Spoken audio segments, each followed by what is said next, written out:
আসসালামু আলাইকুম। আশা করি প্রত্যেকে ভালো আছেন। আজকে আমি আপনাদেরকে এমন একটা বান বানিয়ে দেব যেটা নিশ্চিত মৃত্যুর মারণ বান। যে বানটা প্রয়োগের ফলে যার উপর বানটা প্রয়োগ করা হবে তার নিশ্চিত গ্যারান্টি দিচ্ছি তার মৃত্যু হবে। মারণ বান এটা বেসিক্যালি শত্রুর উপর প্রয়োগ করা হয়। শত্রু দ্বারা যদি খুব বেশি ক্ষতিগ্রস্ত থাকেন তাহলে এটা তার উপর প্রয়োগ করতে পারেন, অন্যথায় শত্রুর ক্ষমা করে দেওয়া সবথেকে বেটার। আপনি যদি দেখেন যে না একান্ত অপারগ, আপনি বান প্রয়োগ করতেই হবে, তাহলে এটা তার উপর প্রয়োগ করতে পারেন।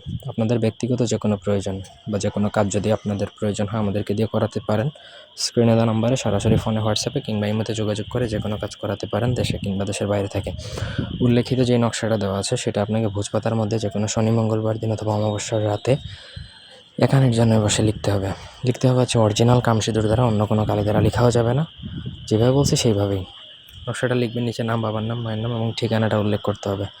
ভোজপাতার মধ্যে নকশাটা লেখা শেষ হয়ে গেলে আপনাকে সেই নকশাটা যে কোনো কলা গাছের মধ্যে আপনাকে গেঁথে দিতে হবে। কলা গাছের মাঝ বরাবর গেঁথে দিতে হবে একটা লোহা বা কিছু দিয়ে, পেরেক দিয়ে গর্ত করে আপনাকে সেখানে রেখে দিবেন।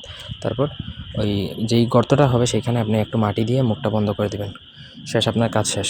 কলা গাছটা যেদিন মারা যাবে ওই সময় ধরে শত্রু ওই দিন শত্রুর উইকেট পড়ে যাবে। এখন কথা হচ্ছে কলা গাছ ধীরে ধীরে মারতে শুরু করবে, তখন শত্রুও কিন্তু ধীরে ধীরে অসুস্থ হতে শুরু করবে, শত্রুর শরীর ধীরে ধীরে ভাঙতে থাকবে। যেদিন কলা গাছটা একদম মনে করেন শেষ, কলা গাছের জীবন শেষ মনে করেন, সেদিন ধরতে হবে যে আপনার শত্রুর লাইফও শেষ। যতদিন না ওইটা উঠানো হবে ততদিন শত্রু ভালো হবে না।